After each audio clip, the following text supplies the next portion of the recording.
could give 3 tips to people looking to maybe, you know, start with their hobby and try to figure out different ways that they can benefit themselves or other people.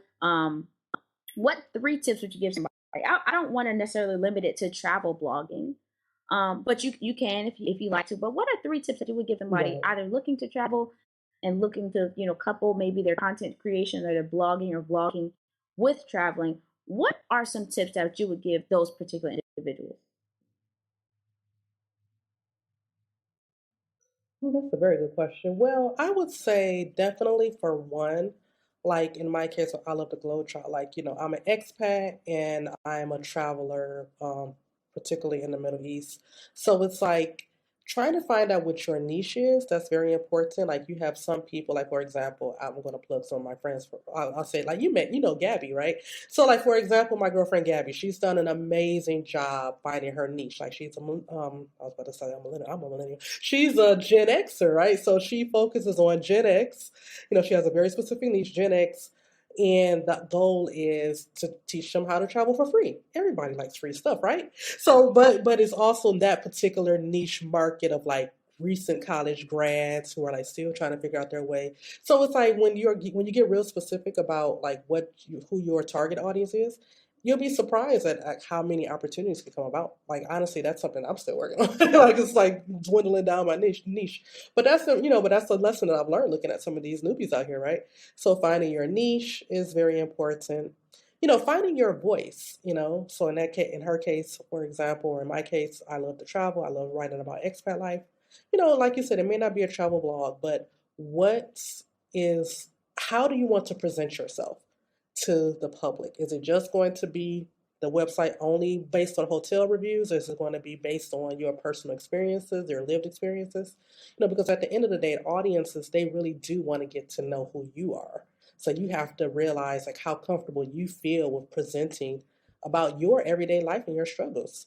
Some people that they don't feel comfortable talking about those things. You just want to focus on whichever market. So you have to decide what you feel comfortable with. That's number two. And number three, I would say realize that what is your strong suit when it comes to social media?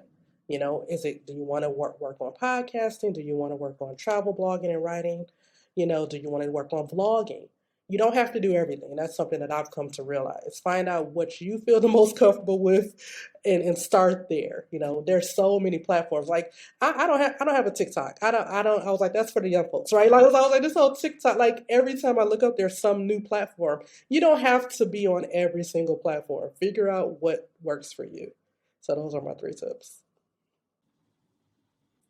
That's wonderful. Thank you so much for our time together. And I just want to make sure that we get everywhere that we can follow you. So, where are some of the best ways that we can either get in contact with you or the social media platforms that you do use? Please share that with us. Absolutely. Well, actually, you can find me at I Love to Globetrot everywhere. And it's a unique spelling. I'll spell that out as ILUV, the number two, because there's me and my business partner, there's two of us, and then Globetrot. You can find us on Instagram, Facebook, and even a travel group on Facebook as well by the same name. So and I do have one little last plug that I realized that I didn't even mention in the interview. Since I have been teaching English for so long, and so many people will inbox me on the blog and on the social media about how did I get into teaching abroad, I did publish a book that's available on Amazon. It's an ebook and a physical book copy. It's called A Guide to Landing an English Teaching Job Abroad for anybody who is interested in this lifestyle. Feel free to check that out. So those are ways you can support your girl. Yeah, thank you. Nicole, I want to thank you so much for everything that you have shared with us today. Okay, And definitely, I'll be got you. adding more information all on here on where they can find you and how they can support you and the ebook that you have also published. So, congratulations on that once again.